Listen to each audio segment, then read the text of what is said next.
ओम नमो यंताणं नमो सिद्धाणं नमो आर्याणं नमो वज्रायणं नमो लोय सवसावणं। मंगलम भगवान वीरो मंगलम गौतमो गुणी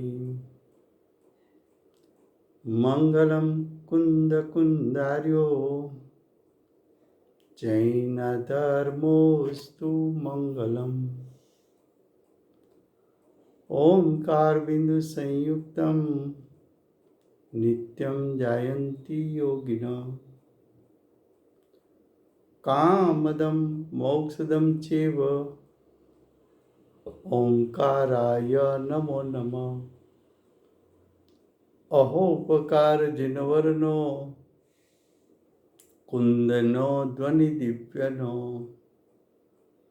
जिन कुंद ध्वनि आप्या अहो आ गुरु कहाननो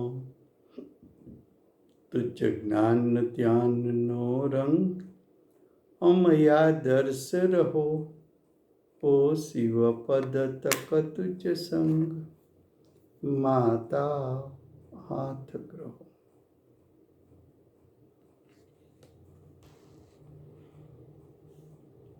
ये समयसार नाम का परम अध्यात्म शास्त्र है। भगवत कुंकुंदाचार्य देव ने प्रथम गाथा में मांगलिक करके समयसार को कहने की प्रतिज्ञा की है। दूसरी गाथा में आचार्य भगवान ने समय का स्वरूप बताया और समय दो प्रकार से परिणमन कर सकता है। स्वसमय परिणमन कर सकता है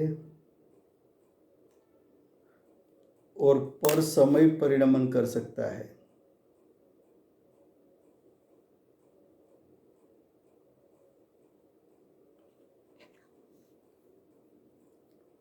तीसरी गाथा में आचार्य भगवान ने कहा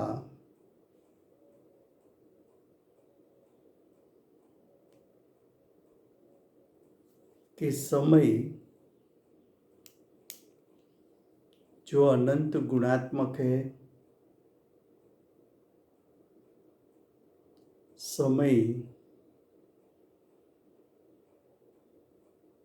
जो स्वसमय को प्राप्त है,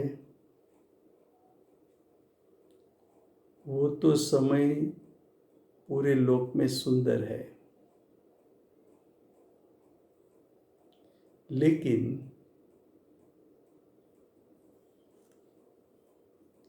अगर समय पर में एकत्व करता है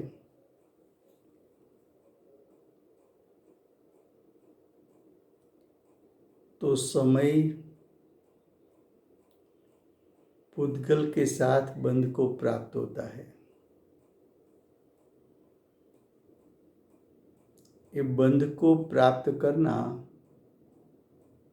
वो विसंवाद है। बंध को प्राप्त करना वो जीव के लिए इष्ट नहीं है, वो जीव का बुरा करने वाला है। पर समयपना इतना विषय चला है। गाथा तीसरी, अब उसका भावार्थ।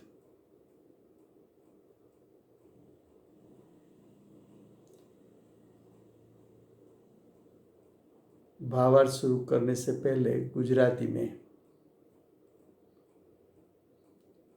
आचार्य भगवंते प्रथम गाथाમાં માંગલિક કરીને સમયસારને હું કહીશ એવી પ્રતિજ્ઞા કરી। બીજી ગાથામાં આચાર્ય ભગવંતે સમયનું સ્વરૂપ બતાવ્યું અને સમય સ્વસમય અને પરસમય બે પ્રકારે પરિણમી શકે છે. એમાં સ્વસમય કોને કહેવાય, પરસમય કોને કહેવાય એ વાત સમજાવી. ત્રીજી ગાથામાં આચાર્ય ભગવંતે એમ કહ્યું કે સમય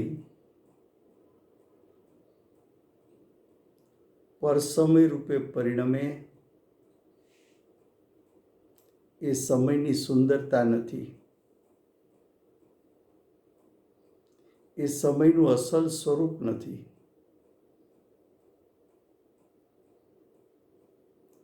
પરસમય રૂપે પરિણમવાથી એટલે કે પર પદાર્થમાં એકત્વ કરવાથી જીવને બીજા સાથે બંધની પ્રાપ્તિ થાય છે. એ બંધની કથા જીવનું બુરું કરનાર છે, વિસંવાદ ઉત્પન્ન કરનાર છે.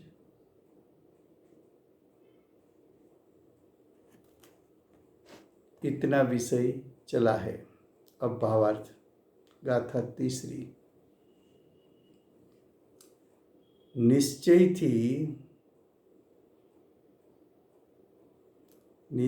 थी उसका अर्थ है, निश्चय से उसका अर्थ है वास्तविकपने, वस्तु के स्वरूप अनुसार. निश्चय से सर्व पदार्थ,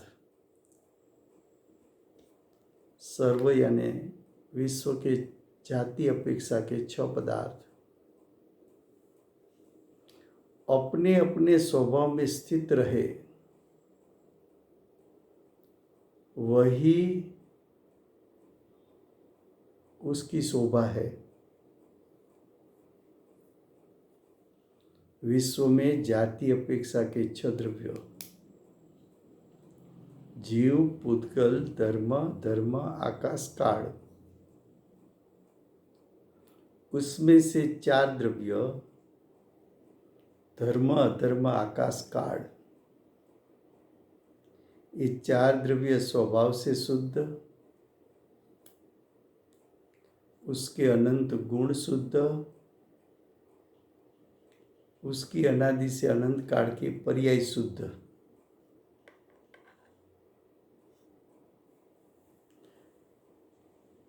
ये 4 द्रव्य तो स्वभाव में स्थित है, वो स्वभाव रूप ही परिणमन करता है, इसलिए वो 4 द्रव्य तो सुशोभित है.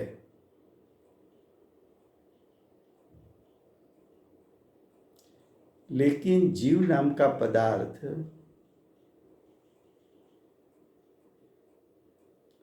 अनादि काल से पुद्गल कर्म के साथ निमित्त रूप बंद अवस्था है. क्या कहा? जीव नाम के पदार्थ को अनादि काल से पुद्गल कर्म के साथ निमित्तिक संबंध के कारण बंद अवस्था है. वो बंद अवस्था जीव में विसंवाद खड़ा करती है. विसंवाद, तूफान आता है उसके कारण, झगड़ा होता है. विसंवाद वो आत्मा का अनिष्ट करने वाला, वो आत्मा का अनिष्ट करता है। इसलिए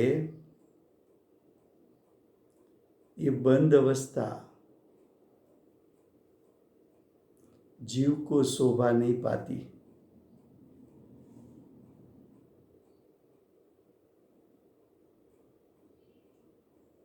उसका अर्थ ये,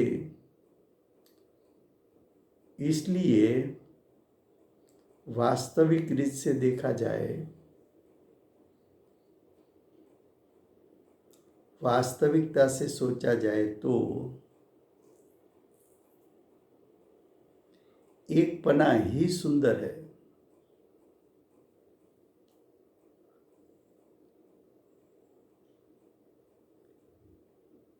आत्मा स्वभाव को अनुसरण करके एक रूप परिणमन करे, शुद्धता रूप परिणमन करे,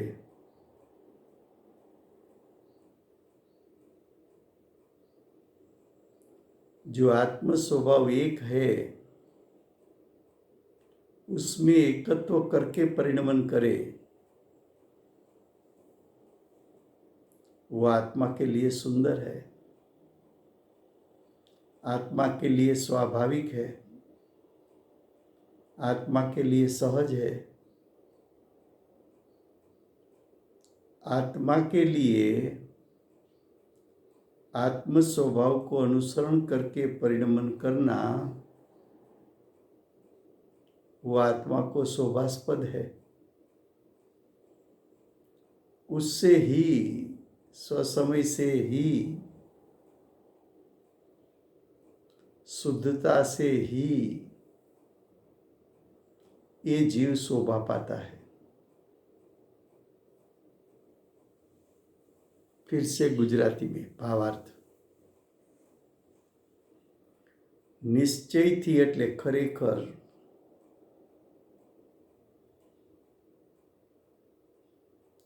સર્વ પદાર્થ એટલે છ દ્રવ્ય પોતપોતાના સ્વભાવમાં સ્થિત રહે,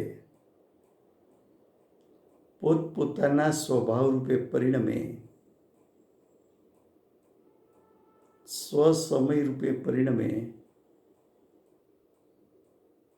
स्वभाव ने अनुसरीने परिणमे, ए ज शोभा पामे छे। छ द्रव्योमांथी चार द्रव्य, धर्म अधर्म आकाश काल, स्वभावथी शुद्ध, एना आनंद गुण शुद्ध, एनु अनादिथी अनंत काळનું परिणाम शुद्ध।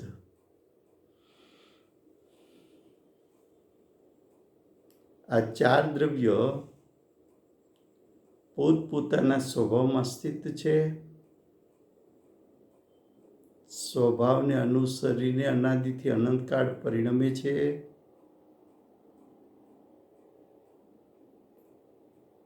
એ ચારેય દ્રવ્ય શોભાસ્પદ છે।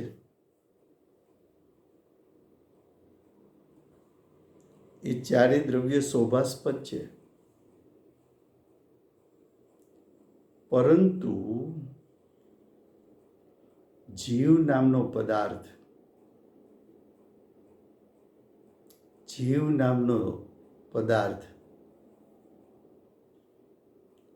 અનાદિકાળથી, આ કયા જીવની વાત ચાલે છે? અજ્ઞાનીનો જીવ। જીવ નામનો પદાર્થ અનાદિકાળથી પૂતગલ કર્મ સાથે નિમિત્તરૂપ બંધ અવસ્થા છે। જીવ અને પૂતગલ વચ્ચે, એટલે કે જીવ અને દ્રવ્ય કર્મ વચ્ચે અનાદિકાળથી નિમિત્ત નૈમિત્તિક સંબંધને કારણે બંધ અવસ્થા થાય છે, તે બંધ અવસ્થા આ જીવમાં વિષમવાદ ખડો કરે છે. વિસંવાદ કહેતા જીવનું બુરું કરે છે, જીવમાં ઝઘડો ઉત્પન્ન કરે છે. એ ઝઘડો, એ મોરાગ દ્વેષ, એ આત્માની અસુંદરતા છે. એ મોરાગ દ્વેષ જીવને શોભા પામતું નથી. એ મોહ રાગ દ્વેષ સ્વભાવને અનુસરીને પરિણ્યા નથી. કર્મના ઉદયને અનુસરીને પરિણમન કર્યું છે. સ્વભાવમાં જોડાઈને પરિણામ ઉત્પન્ન કર્યા નથી. કર્મના ઉદયમાં જોડાઈને પરિણામ ઉત્પન્ન કર્યા છે.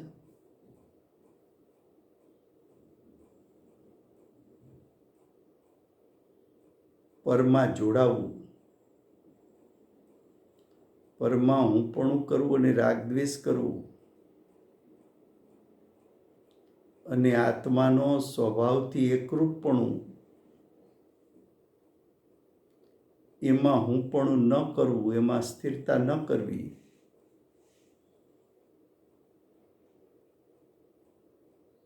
એ તો અસુંદરતા છે આત્માની. એ આત્માનું સ્વાભાવિક કાર્ય નથી. સ્વભાવ રૂપે પરિણમન કર. સ્વભાવ રૂપે પરિણમન કરવું એ જ સુંદર છે.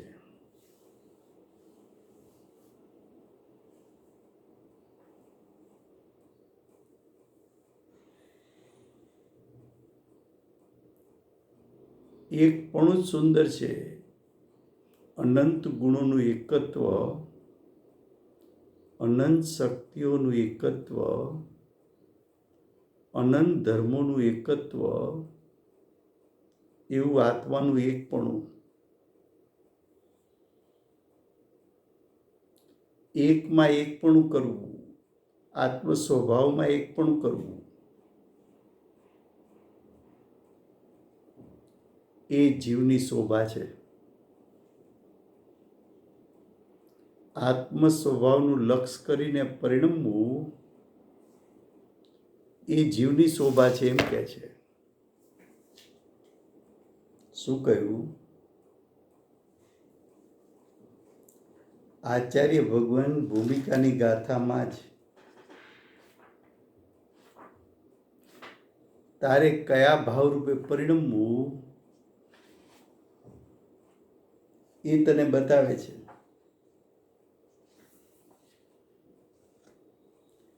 પરિણામના તો 2 જ પ્રકાર કર્યા.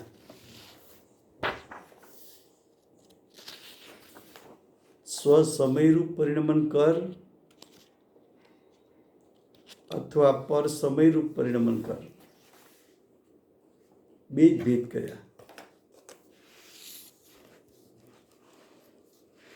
હવે ગાથા ચોથી, એનું હેડિંગ છે હવે તે એકત્વની અસુલભતા બતાવે છે.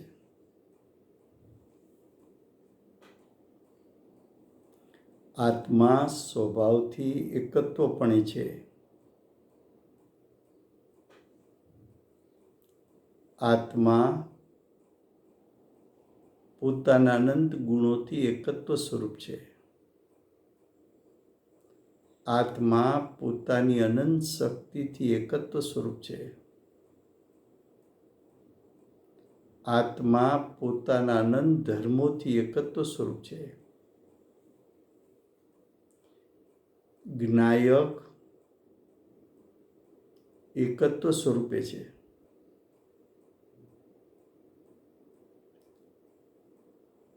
આવું જે એકત્વ છે એને તે ક્યારેય સુલભ બનાવ્યું નથી. આ એકત્વ ઉપર તે દ્રષ્ટિ કરી નથી.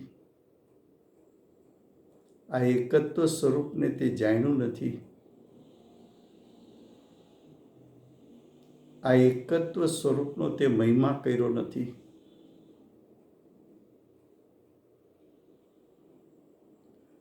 અનાદિથી આજ દિવસ સુધી એકત્વ સ્વરૂપને તું ગૌણ કરતો આવ્યો છો.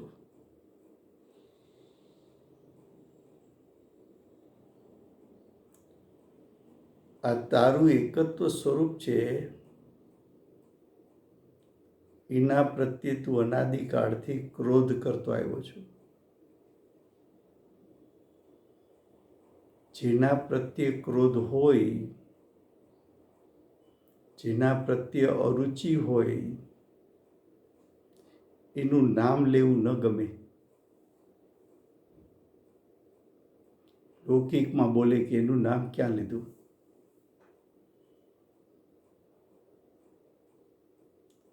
એમ હું જ્ઞાયક છું, એની અરુચિ કરી છે. આ તમે જ્ઞાયકનું નામ ક્યાં લીધું. આ આત્મા છે નથી ને અમે કંઈ માનતા નથી.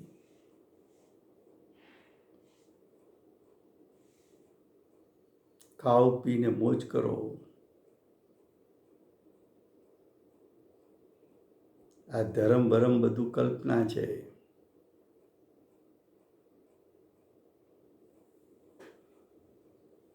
એકત્વની અસુલભતા. એકત્વને સુલભ કર્યો નથી એટલે એકત્વનું જ્ઞાન કર્યું નથી, એકત્વની રુચિ કરી નથી, એકત્વનો પરિચય કર્યો નથી.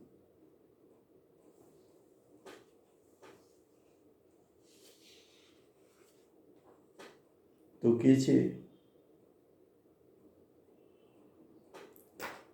કે આત્માનું એકત્વપણું એ તે દ્રષ્ટિમાં લીધું નથી, માટે તારા માટે એ સુલભ નથી.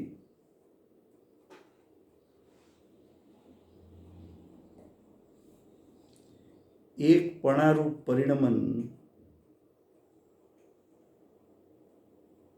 એક પણારૂપ પરિણમન એટલે જ્ઞાયક સ્વભાવમાં એકપણું કરીને પરિણમવું.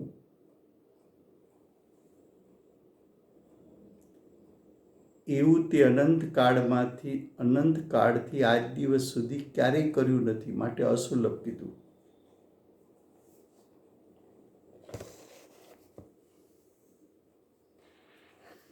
શું કહ્યું?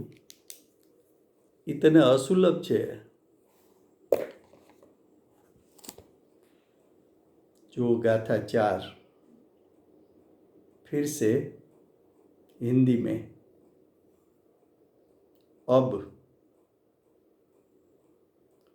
का अर्थ क्या है कि अगली गाथा में हमने बताया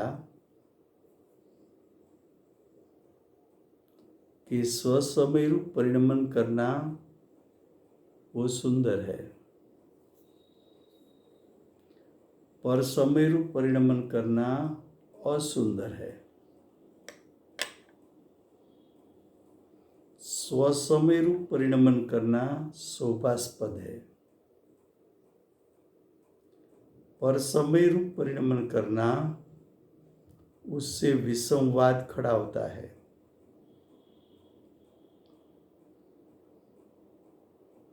ये बात हमने पूर्व गाथा में बताई। अब તે એકત્વની અસુલભતા બતાવે છે.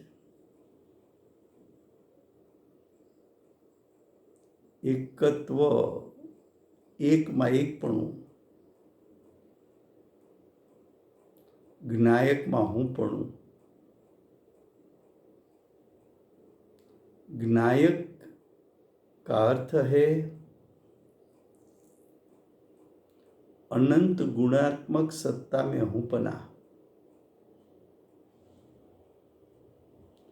अनंत गुणात्मक सत्ता की तूने रुचि नहीं की, प्रतीति नहीं की, उसका ज्ञान नहीं किया, उसका स्वरूप जाना नहीं।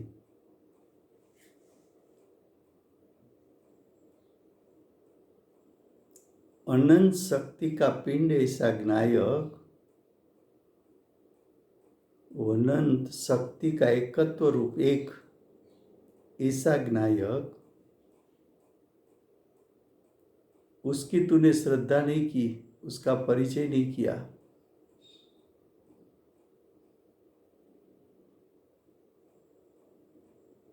उसका ज्ञान नहीं किया, उसका स्वरूप नहीं समझा।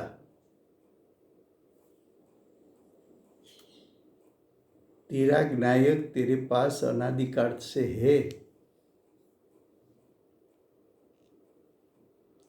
लेकिन उसका परिचय नहीं किया, उसको तूने इग्नोर किया। ज्ञायक स्वभाव को लक्ष्य में नहीं लिया, एकत्व स्वरूप आत्मा का लक्ष्य नहीं किया, दृष्टि नहीं की, वहां ज्ञान उपयोग रख के उसका स्वरूप जाना नहीं, उसमें रमणता नहीं की।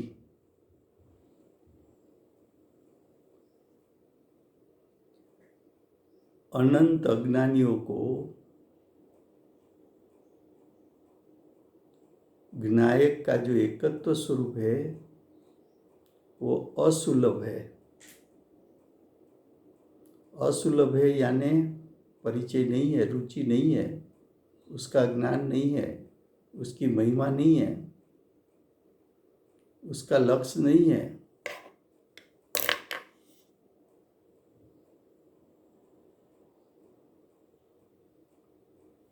ख्याल में आता है?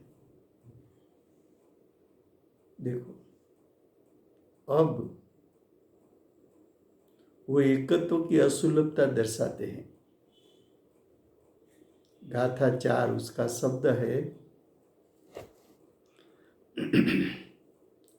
श्रुत परिचित अनुभूत सर्वने काम भोग बंधननी कथा, परथी जुदा एकत्वनी उपलब्धि के वड सुलभना। શું કહ્યું? श्रुत परिचित अनुभूत सर्वने,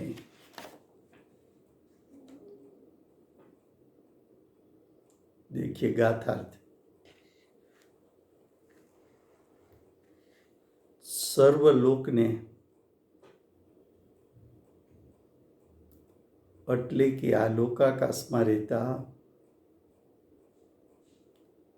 એકેન્દ્રી, બેઇન્દ્રી, ત્રણેન્દ્રી, ચારેન્દ્રી, પંચેન્દ્રિય સંઘની, પંચેન્દ્રી સંઘની બધા જીવોને કામ ભોગ संबंध की बंध की कथा तो सुनने में आ गई है, परिचय में भी आ गई, अनुभव में भी आ गई, इसलिए वो सुलभ है।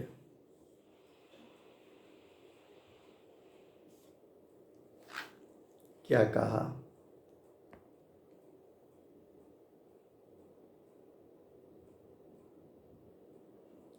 असुलभता किसको कहते हैं?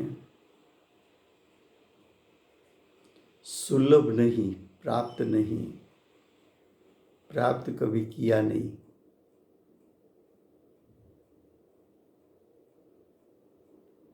किसकी सुलभता नहीं है, किसको प्राप्त नहीं किया है?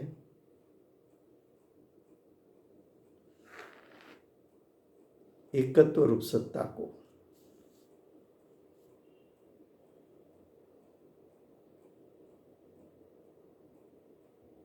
एकत्व यानी एकपना,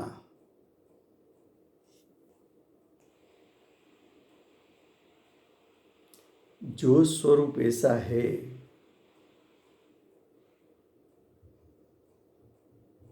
कि परद्रव्य से भिन्न स्वरूप है, मोह राग द्वेष से भी भिन्न स्वरूप है,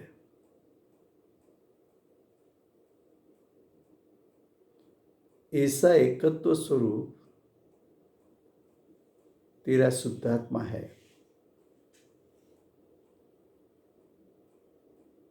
वो शुद्धात्मा की रुचि नहीं करना, उसको रुचि में नहीं लाना, उसके स्वरूप को नहीं समझना, उसके ज्ञायक के स्वरूप को, एकत्व स्वरूप आत्मा के स्वरूप को उसका लक्ष्य नहीं करना, उसको ऐसे जीव को ज्ञायक सुलभ नहीं है, ज्ञायक का परिचय नहीं, ज्ञायक का ज्ञान नहीं, ज्ञायक का अनुभव नहीं, इसलिए असुलभ कहा।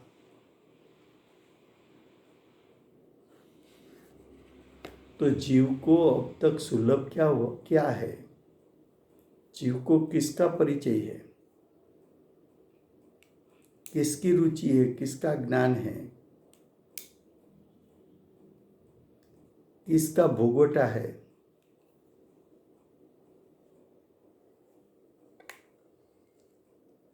तो के सर्वलोक में, पूरे लोकाकाश में रहने वाले जीव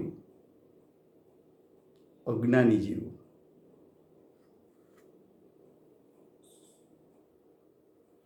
वो अज्ञानी जीव को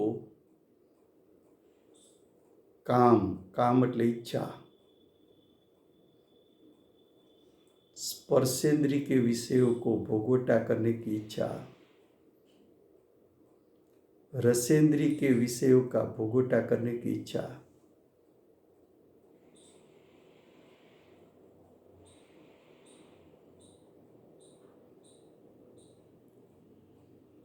स्पर्शेंद्री रसेंद्री उसके विषय,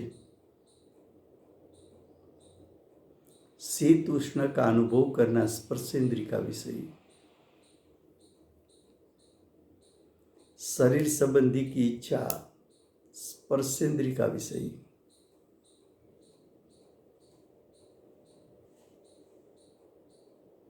रसेंद्री का विषय खट्टा मीठा,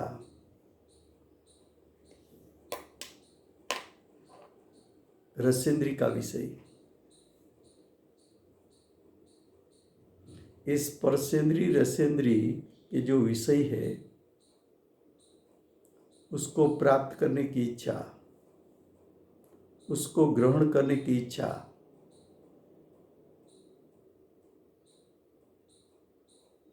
भोगोटा करना,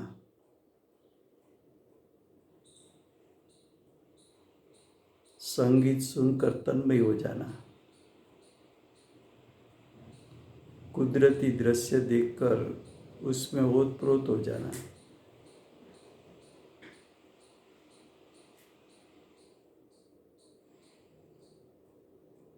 सुगंधित चीज देखकर मोहित हो जाना,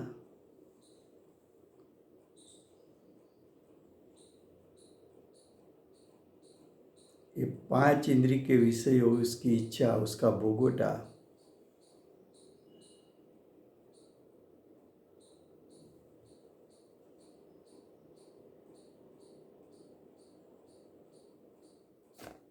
जो इच्छा उत्पन्न की, भोगोटा का भाव उत्पन्न किया, ये भाव के कारण जीव को बंध होता है।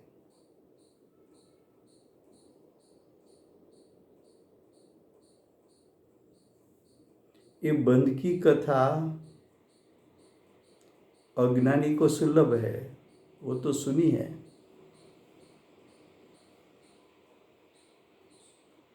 उसका परिचय भी किया है, स्पर्शेंद्री रसेंद्री के विषयों उसका परिचय किया है, घ्राणेन्द्री चक्षुन्द्री श्रोतेंद्री के विषयों का परिचय किया है, उसका अनुभव भी किया है, और वर्तमान अज्ञान दशा में अनुभव कर रहा है।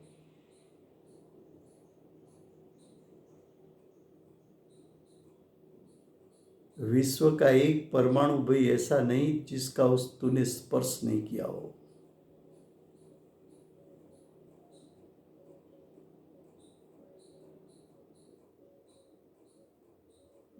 अनादि से आज तक अनंत प्रकार के कर्म के उदय उसके अनुभाग रस में जुड़कर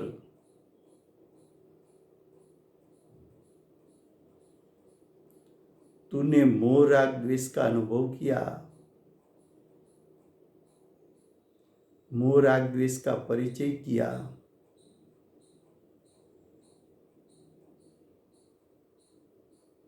मोह राग द्वेष की बात सुनी,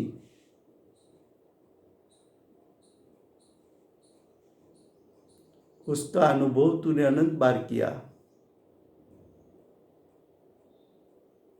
ये सब बात तो सुलभ है, तुझे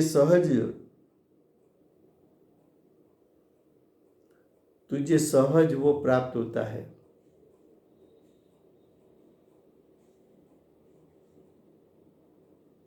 सहज प्राप्त भी किया है, उल्लासपूर्वक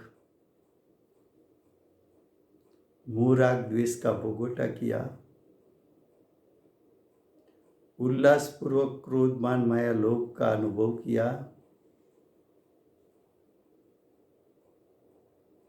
उल्लासपूर्वक 5 इंद्रिय के विषयों को विषय बनाया,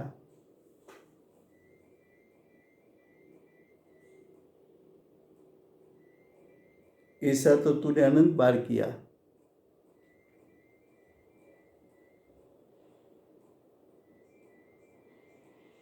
ये जो अनंत बार किया,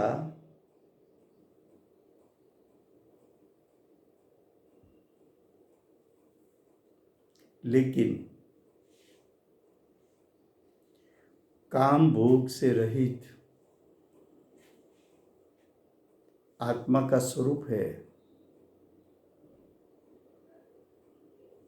वो स्वरूप एक रूप है। मोह राग द्वेष रहित आत्मा का स्वरूप एकत्वपने है, अभिन्न है।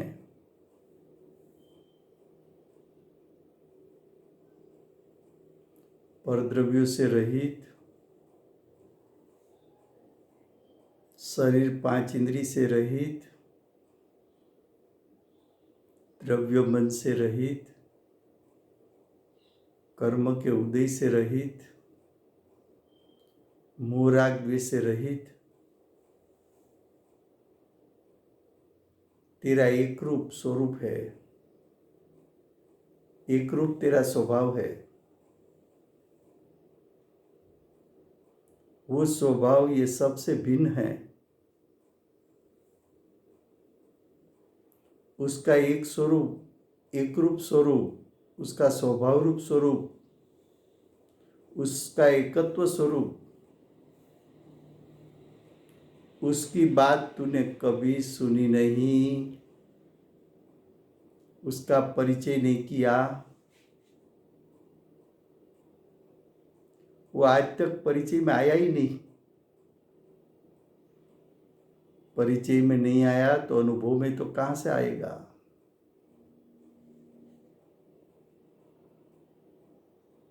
ऐसा जो तेरी पर्याय में छुपा हुआ एकत्व है, एकत्व को एक कहा, एकत्व स्वरूप एक, वो तुझे सुलभ नहीं, सरलता से प्राप्त हो जाए ऐसा नहीं।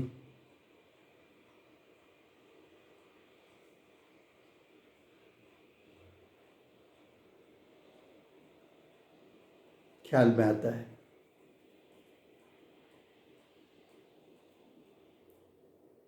देखो गाथार्थ में क्या कहा,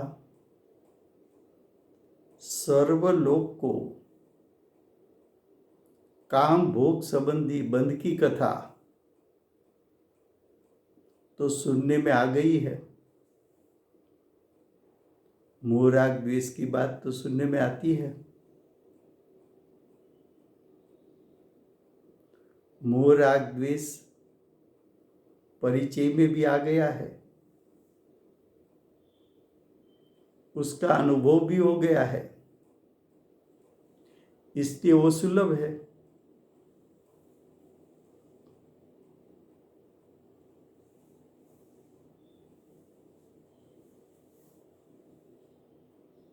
लेकिन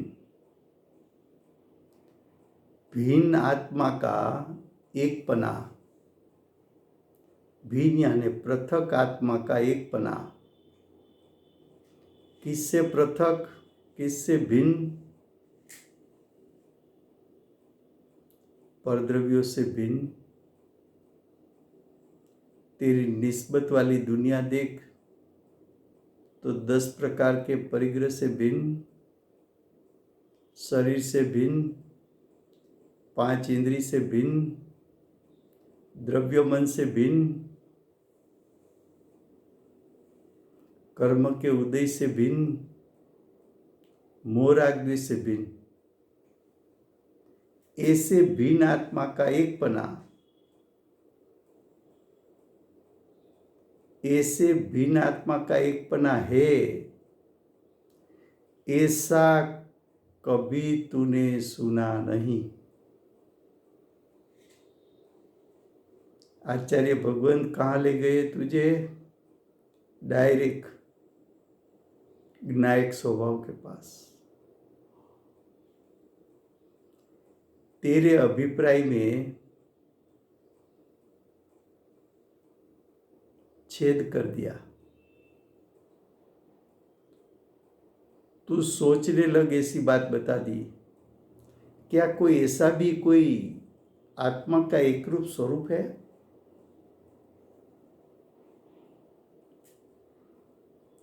तुझे अंदर से कुतूहल हो जाए कि मोराग द्वेष की तो बात मैंने सुनी है, परिचय किया है, अनुभव किया है,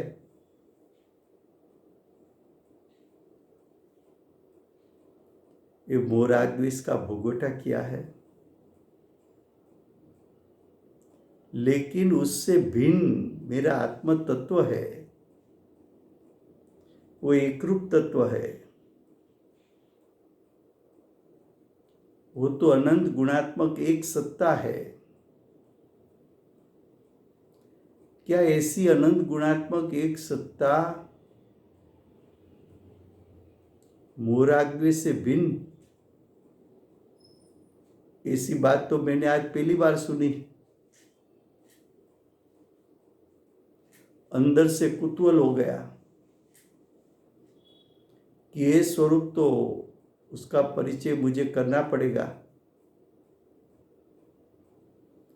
उसको अनुभव में लाना पड़ेगा। ऐसा स्वरूप की बात तो मैंने सुनी नहीं, सच्ची बात है। परिचय नहीं किया, सच्ची बात है। उसका अनुभव नहीं किया, वो भी सच्ची बात है। ऐसा एक पना कभी मैंने सुलभ नहीं बनाया, वो बात सच्ची है।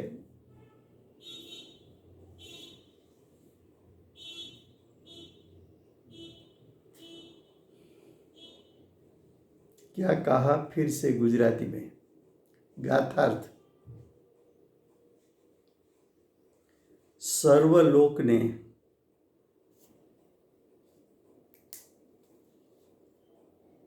સર્વલોક એટલે લોકાકાશમાં રહેતા સર્વ અજ્ઞાની જીવો, એક ઇન્દ્રિય, બે ઇન્દ્રિય, ત્રણ ઇન્દ્રિય, ચાર ઇન્દ્રિય, પંચેન્દ્રિય અસંગની, પંચેન્દ્રિય સંગની, આ બધા જીવોએ અનાદિથી આજ દિવસ સુધી काम केता इच्छा, भोग केता पर पदार्थनो भोगोटो,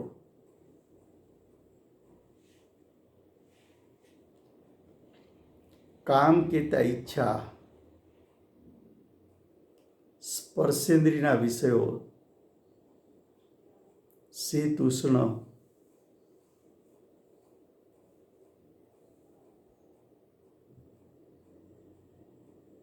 सखत गर्मी पड़े છે तो ઠંડા પાણીએ શાવર લેવો ગમે, ઠંડી પડે છે તો ઉષ્ણ પાણીએ શાવર લેવું ગમે. એ સ્પર્શેન્દ્રિયના વિષયનો ભોગવટો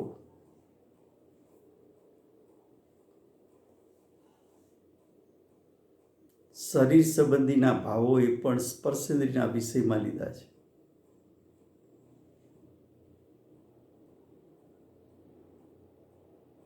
રસેન્દ્રિયના વિષયો ખાટું, મીઠું, તીખું, તમતમતું, જરા સ્પાઇસી હોય તો ઠીક,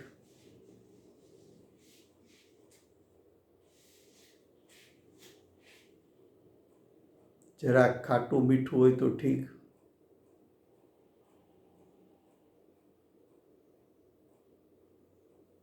એકલું ગળ્યું ન ભાવે, મોઢું ભાંગી જાય.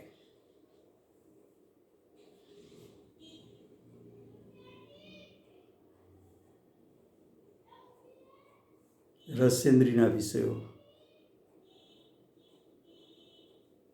સુગંધ ગમે, દુર્ગંધ ન ગમે,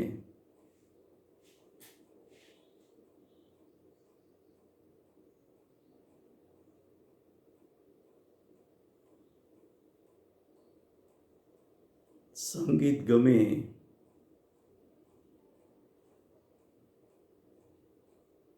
વિશ્વનું કુદરતી સ્વરૂપ જોવું ગમે,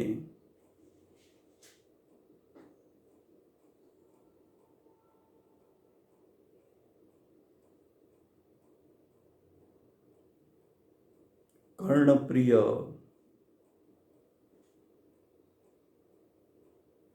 હોય એવા વિષયો ગમે. એ પાંચેય ઇન્દ્રિયના વિષયોની ઈચ્છા, એનો ભોગવટો, એનાથી ઉત્પન્ન થતા મોહ, રાગ, દ્વેષ, એને કારણે બંધની કથા શરૂ થાય.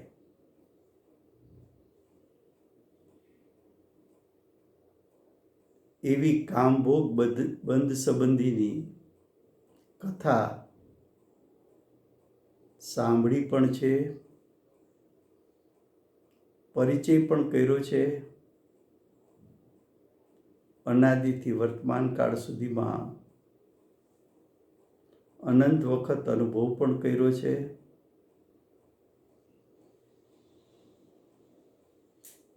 એવી પરસમયરૂપ ક્રિયા એને સહજ થઈ ગઈ છે, સુલભ છે. પણ ભિન્ન આત્માનું સ્વરૂપ, પૃથક આત્માનું સ્વરૂપ,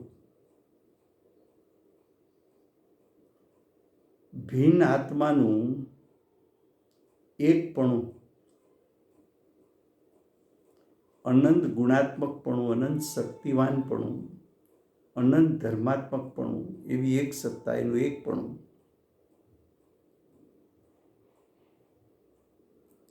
એ ભિન્ન આત્માનું એકપણું કોનાથી ભિન્ન? તો કે માત્ર તારી નિસ્બતવાળી દુનિયા લે તો પૂર્વે બાંધેલા કર્મના ફળમાં 10 પ્રકારના પરિગ્રહ મળ્યા.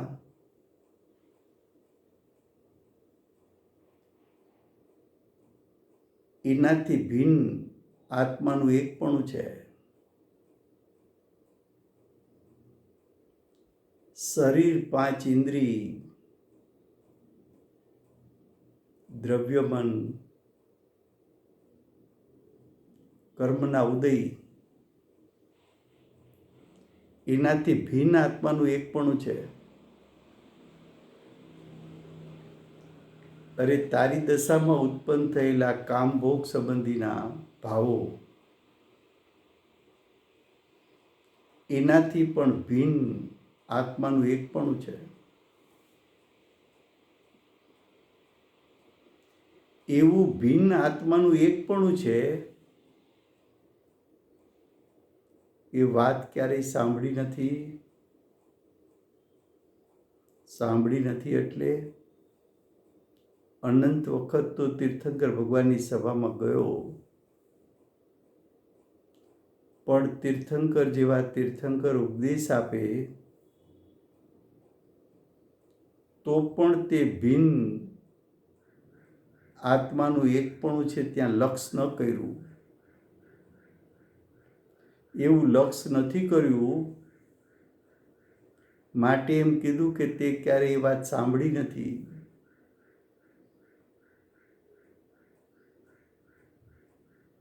એ ભિન્ન આત્માનું એકપણું છે એનો તે પરિચય કર્યો નથી. ભિન્ન આત્માનું એકપણું છે એને તે ક્યારેય અનુભવમાં લીધો નથી, એની દરકાર કરી નથી, એની સાર સંભાળ કરી નથી.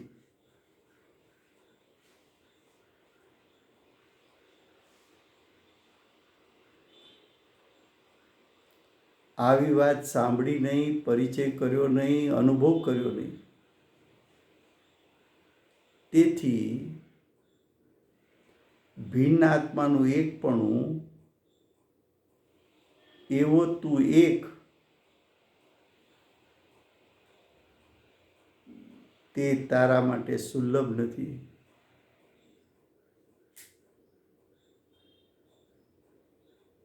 એનો તને પરિચય નથી, માટે તારા પરિણામમાં પ્રગટ પણ થતો નથી.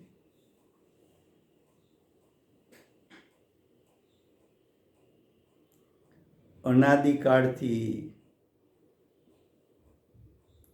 અજ્ઞાની જીવે ક્રોધ કર્યો હોય કે અરુચિ કરી હોય તો સૌથી વધુ અરુચિ, ક્રોધ ભિન્ન આત્માના એકપણા પ્રત્યે કરી છે. એની તરફ લક્ષ કર્યું નથી. લૌકિકમાં કોઈના પ્રસંગે જાય અને આવકાર ન મળે કે કોઈ ધ્યાને ન લે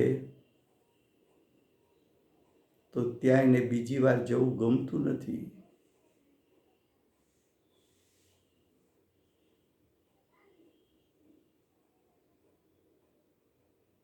તે અત્યાર સુધી કોને ઇગ્નોર કર્યું, કોનું લક્ષ ન સેવ્યું, કોનો મહિમા ન કર્યો, કયું સ્વરૂપ સાંભળ્યું નહીં, કયા સ્વરૂપનો પરિચય કર્યો નહીં, કયું સ્વરૂપ અનુભવમાં લીધું નહીં.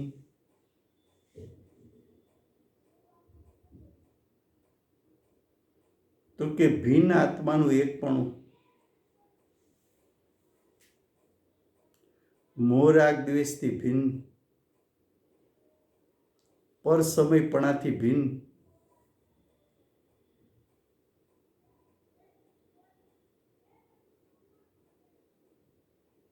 એવા ભિન્ન આત્માનું એકરૂપપણું જે છે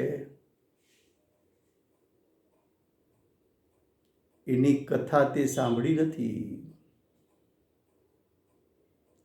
એની કથાનો પરિચય કર્યો નથી.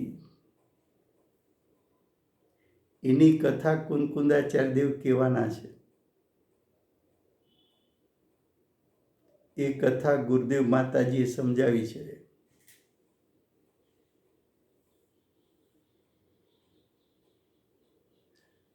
એનો પરિચય કરાવવા માટે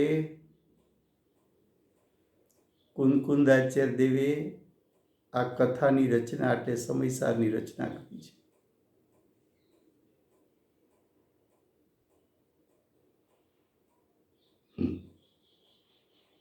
એને તું સુલભ કર, એને તું દ્રષ્ટિમાં લે. કોને? ભિન્ન આત્માનું એકપણું છે.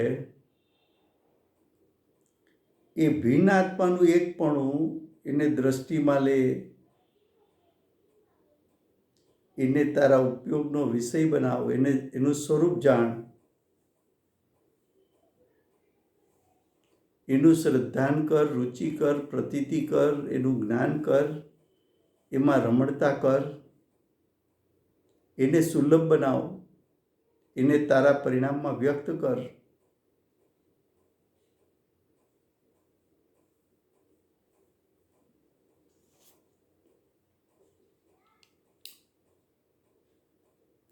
ભિન્ન આત્માનું એકપણું હોવું, એને એકત્વ કીધું.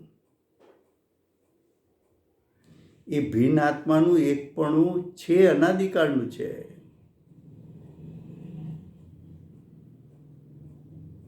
તારો જ્ઞાયક, તારું એકપણું ક્યારેય ચાર ગતિ રૂપે થયું નથી.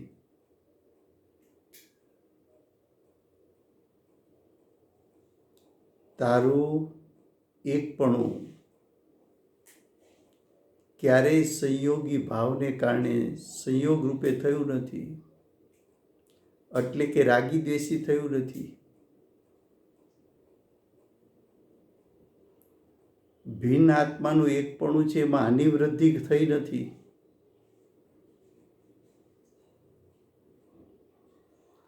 અનાદિથી અનંતકાળ એવું ને એવું સ્વરૂપ, એવું ને એવું સ્વરૂપ, એવું ને એવું સ્વરૂપ.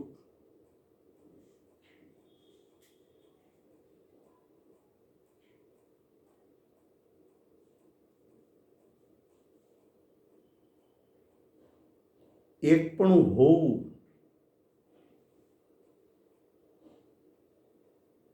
સ્વભાવથી એકરૂપપણું હોવું, સ્વભાવથી અભિન્નપણું હોવું, મોહરાગ દ્વેષથી ભિન્ન, તો કે આ મોહરાગ દ્વેષથી ભિન્ન એ આત્માના પરિણામ છે ને. પણ આત્માની ના સ્વભાવને શોભેવા નથી. આત્માના સ્વભાવને શોભેવા નથી. આત્માના સ્વભાવને શોભેવા નથી.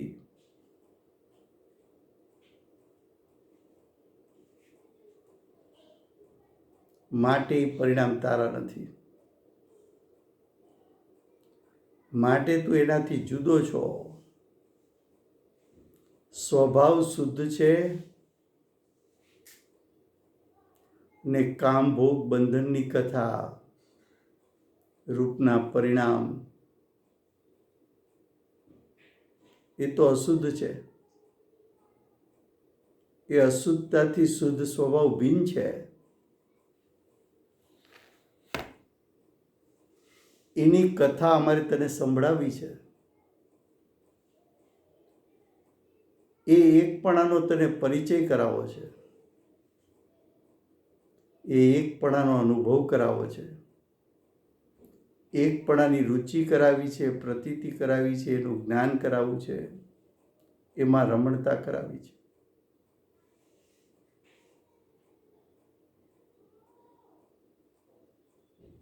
આવું એકપણું આ કોનું સ્વરૂપ બતાવે છે?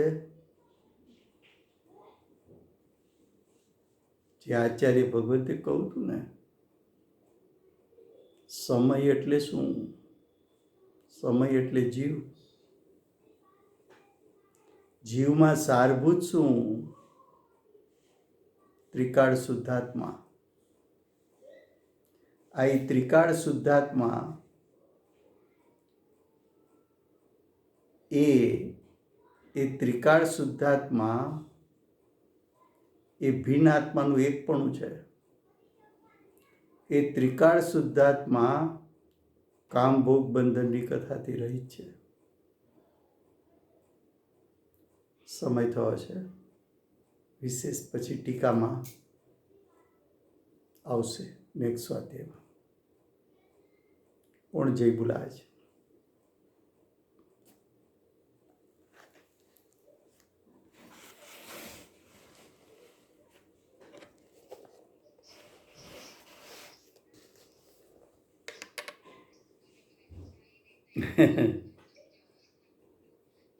સાચી વાત છે. હા.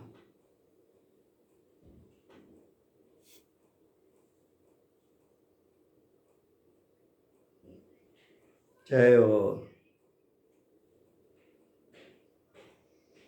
જય હો.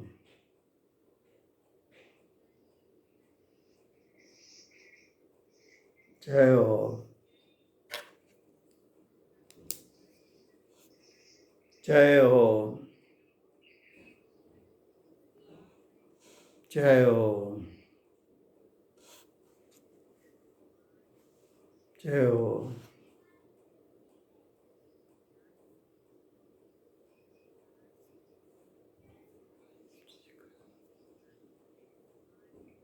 જય હો. જય હો. જય હો. જય હો. જય જીરેન્દ્ર. જય જીરેન્દ્ર. જય જીરેન્દ્ર.